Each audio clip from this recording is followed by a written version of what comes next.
that we refer to as nations. It was slavery. It was the collective participation in the enslavement of black people around the world. It was colonialism that consolidated a sense of sameness and took this place, this group of people, out of a situation of poverty, starvation, and oppression. Before slavery, before colonialism, before the attack on this land that we stand on now, where the traditional custodians are living in concentration camps that are called Indian reservations. Before that was no such thing as Europeans owning their own homes, their own land, their own houses. This thing that we hear of all the time, a man's home is his castle. The only castle that existed in Europe belonged to the landlords and the nobility. The masses had no homes. The way that Europeans overcame their poverty and oppression was leaving Europe. Think about this. We're talking about folk who, at that time, we are told, didn't even know that the earth was round. On the one hand. On the other hand, we are told that one of the reasons they left Europe was looking for spices. That says it all. Here, people who would sail for weeks on the ocean, not even certain that they would not sail off the planet, right? Would do that looking for nutmeg. If that is not a statement of poverty, I don't know what is. So you had Europeans leaving Europe. That's why Europeans are in this land, in this place that they call Canada, in places like Australia, and other places around the world. Africans are here too, but we came here kicking and fighting. We are the only group who live in this country who did not come here looking for a better way of life. We lost the better way of life as a consequence of having been brought here. This story of Europe, of America, being a nation of immigrants is an absolute lie. First of all, America is not a nation, it's a prison of nations. Secondly, Africans are not immigrants, we are captives. We did not immigrate here, we were captured and brought here against our will. We fought to keep from coming here, while Europeans were fighting to get here, to get out of Europe. We fought to keep from coming here, and we have been fighting ever since. So this is really how this political and economic configuration of the world came into being. This is the origin of the capitalist system itself. Karl Marx, I like Marx, made the statement that we had to understand how capitalist production began. He said, you can't have capitalist production without having an accumulation of capital. But you can't have capitalist accumulation without capitalist production. He said, therefore, we have to assume that there was an accumulation of capital that did not come about as a consequence of capitalist production, but was a starting point. That starting point, he said, was turning Africa into a warrant for the commercial hunting of black skins. And then he talked about also how this capital was created through England's attack on China in 1841-42 for the war with China that turned China into a nation of junkies, told Chinese that we want to trade opium. We have some opium. We want to trade it for your tea. China said we're not interested in opium. We like our tea. Fine. And England kicked off a war that was called the Opium War, 1841-1842, that forced China to take opium, turn China into a nation of junkies. This was a part of the process of the accumulation of capital that dragged Europe out of a state of oppression, poverty, and disease. It was the war, France, occupation of Vietnam, where for more than 100 years, the majority of resources brought out of Vietnam by France was in the forms of drugs. So that in Vietnam, there were more than 3,000 legal dope dens, opium dens, under French colonialism. This is how Europe, this is how England and France raised themselves out of feudalism and brought wealth and resources into Europe that created the capitalist system itself. And of course, we cannot leave out this land where people don't even speak of the traditional custodians of the land if they're not present. And I'm talking about this land where there are concentration camps called Indian reservations, where the people who live on them don't have a lifespan that exceeds, on average, exceeds 40 years old. This is how the social system came into existence. It came into existence. You see what's happening in Syria today. You see the wars in the Middle East. But most people are unaware that what we're looking at in Syria and the Middle East is something that was created by Europe. That there was the Syria that we look at today, the Lebanon that we look at today, the configuration, the borders that were created there, France and England drew those borders. And the so-called Versailles Treaty, the League of Nations, that was a precursor to the United Nations, consolidated all of that. These were creations by Europe. This is the world that we're looking at today, but it's a world of crisis because the vast majority of the people of the world have decided not to live this way anymore. It is not simply some ideological thing. People want to be free. People want to be able to feed our children. Know that we can have an education that is a reflection of our reality, as opposed to going to these places that they call schools that are designed to redefine us and to make us dark-skinned copies of our oppressors. Every place, all over the world, people are fighting to be free. And this is what has contributed to the crisis. Because the crisis is based on the fact that capitalism itself, the social system, is parasitic. It was born as a parasite. It must have blood to suck in order to be successful. You can have a successful capitalism that is not parasitic. And we just said that this capitalism came to existence through slavery, through stealing this land that we live on now, to the imposition of colonialism against the vast majority of the peoples of the world. It is a social system that is blood-sucking. You know what a parasite is. If you're old enough, you know what a tapeworm is.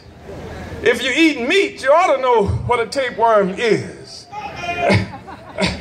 And a tapeworm, it is something that is in the meat. The larva is in the meat that you eat. And it attaches itself to your intestines. Doesn't do any work at all. Doesn't have to hustle, doesn't have to go out and get a job, doesn't have to cook anything to eat. You eat it. And no matter how much you eat, you can't get any bigger. Because the tapeworm is attached to your intestines and it eats everything. It eats everything. And so the tapeworm gets bigger and bigger, and you don't get any bigger no matter how much you eat. And left to itself, the tapeworm will devour you. And you can't make that tapeworm leave easily. You can't pray the tapeworm out. It won't go just because you say prayers. You can't, if it were possible for the tapeworm to participate in it, you couldn't vote the tapeworm out. The tapeworm is not going to go anywhere. Because if the tapeworm leaves, it dies. A tapeworm has to have a host in order to exist. And capitalism is like a tapeworm.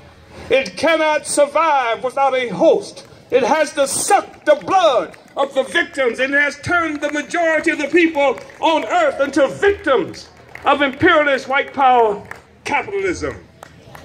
So we're not going to live like that anymore. That's what this book is about. But it's not just some elaborate analysis or philosophical discussion. Somebody once said that philosophers have simply explained the world in various ways. The task, however, is to change the world. And that's what this is about. This is a political report to the 6th Congress of the African People's Socialist Party, because we are a revolutionary organization. And we know that the world that we live in was created by human beings. And as it was created by human beings, it can be changed by human beings. And we have a responsibility to change it. And this is one of the things that distinguishes human animals from others, is that we have consciousness. We are able to look at the world and say, I don't like this world, and set out to change it.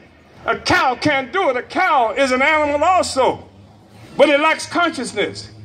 That's why you and a cow end up at McDonald's, but on different sides of the counter. The cow didn't make a decision to go there, and you made a bad decision to go there, right? So the cow doesn't have consciousness, and we do. And that means that we can change the world. It means that we have a responsibility to change the world. It means that we have to understand the nature of the social system that we are contending with. It is not simply because white people don't like black people. We're not fighting against racism as they would have us to believe. Racism is simply the ideas in the minds of white people. Just think about that. Get in a ring with Mike Tyson and fight against the ideas in his head. And look at what the outcome will be. Mike Tyson jump up on the table in the weigh-in and say, I'm going to eat your babies, right? And he gets in your head. People fall apart when they get in the ring.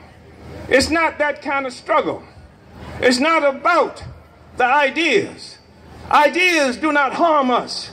What harms us is the fact that somebody has the power to do something to us that we don't like. Our struggle is not against the ideas as such. It is a struggle for power, so that no matter what ideas somebody have in their head, they can't do anything to harm us.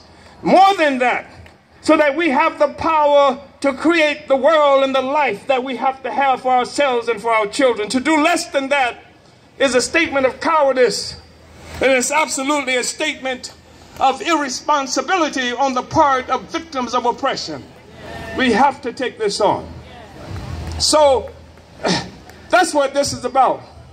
I just left Moscow. I was in Moscow at an international conference. It was called the Conference of Dialogue of Nations in the Struggle for Self-Determination. It was attended by a lot of different people from around the world. And they included people from Ukraine, where you know right now there's armed struggle happening in Ukraine. And the Americans and many of the Europeans like to pretend that somehow the Russians simply invaded and took over Ukraine. There is a relationship between Russia, in fact, Ukraine, Russia itself, the Russian identity comes from that area that we now know as Ukraine. And Ukraine was at one time a part of the Soviet Union. And the Soviet Union was something that fed Ukraine, and that made tremendous amount of contributions to the development of Ukraine itself. And what we had was the United States government, which is the worst imperialism that the world has ever known. There has never been an imperialism worse than U.S. imperialism.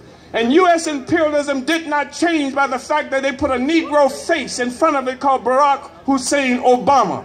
It was imperialism before Obama was elected. It was imperialism since Obama has been there. And unless we do something about it, it's going to be imperialism for years after that. So here you got the U.S. government that initiated this typical campaign of regime change in Ukraine. that chased out the legitimate president of Ukraine. The U.S. did that. They create NGOs and other organizations in different places around the world that are loyal to the United States. And they hold demonstrations and things that give the U.S. an opportunity to say, well, the people are being oppressed, let's rush in and help them. So they initiated a coup in Ukraine. And I feel like the Russians actually did not act decisively and quickly enough.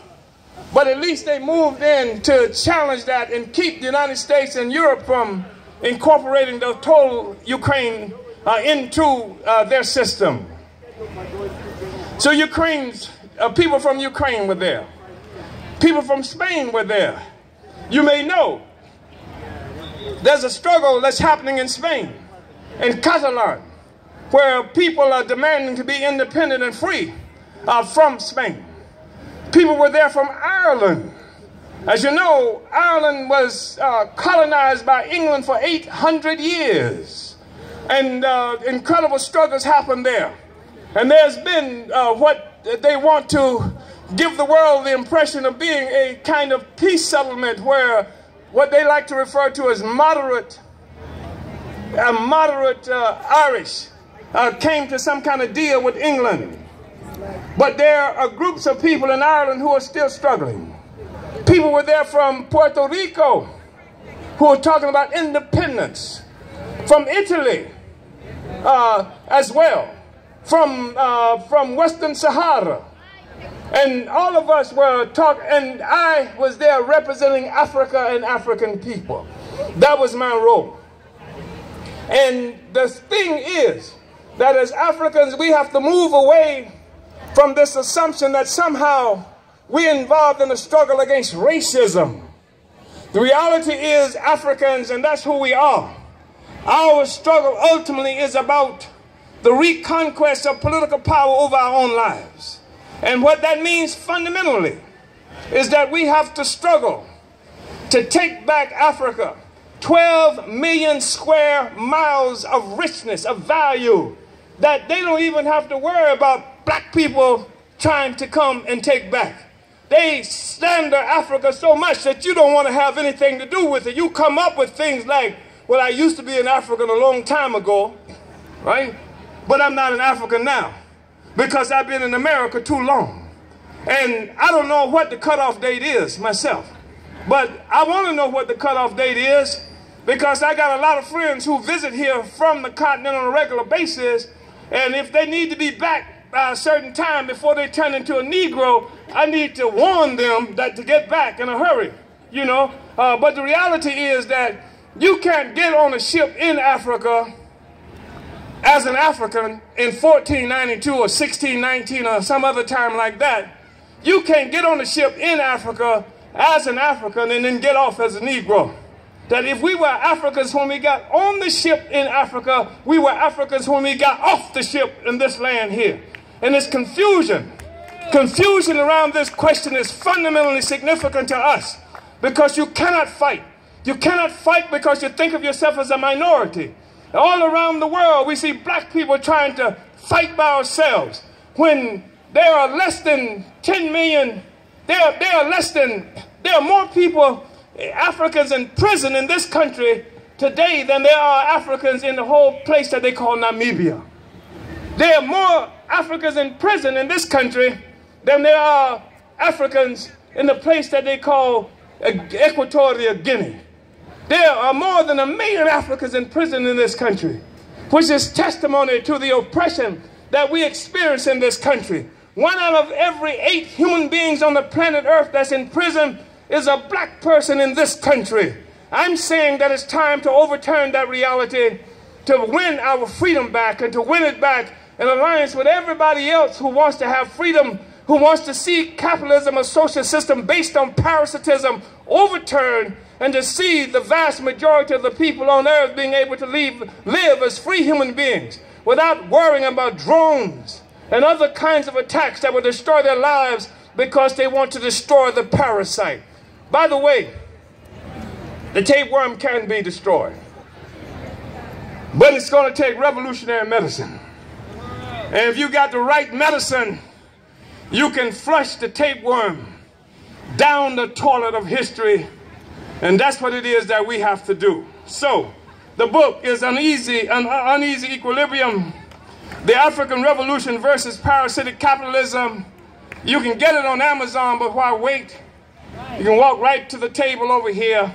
And I just want to express appreciation to all of you who've come out, to all of these incredible authors who are writing. And I know how difficult it is to do this writing in an African community that's been convinced that it is not a community that is susceptible to education and reading. In fact, been convinced for a long time that we don't have a tradition of writing. We were told we were oral people, never wrote anything. Hell, we invented the damn writing. And that makes it, you know, the oldest writing they've ever found on the planet is on the continent of Africa, and they've convinced us that we don't read. Isn't that something? So I just want to express appreciation and to the Uhuru Book Fair and for all of you for coming out and being with us. Thank you so much. Uhuru. Uhuru means freedom.